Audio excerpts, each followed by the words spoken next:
আহা কি আনন্দ আকাশে বাতাসে। আহা হা, এই সমুদ্রের পারে আইসা পরানটা জুড়াইয়া গেল। শহরের যানজট থিকা কি সুন্দর আবহাওয়া, পরানটা এককালে জুড়াইয়া গেল, মনটা ফুরফুরা হইয়া গেল, ফুরফুরা।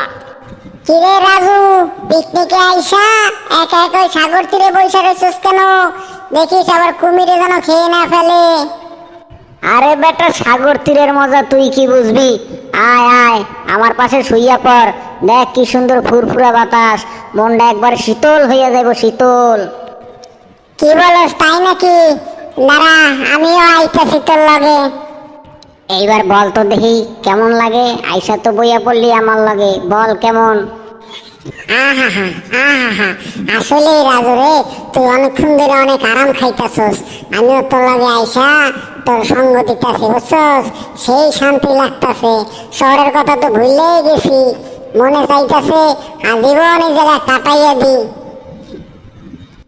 এই রাজু, এই তোমরা কি জানো না পিকনিকে আইসা একা একা ঘোরা নিষেধ? আর এরকম বিপজ্জনক জায়গায় বসে আসো কেন নদীর তীরে? আসো আসো, চালু করে ক্যাম্পে আসো, খেলাধুলা শুরু হয়ে যাইবো। তোমাকে দুইজনের দৌড় প্রতিযোগিতায় নাম আছে, তোমরা জানো না? চালু করে চলে আসো, ক্যাম্পে আসো।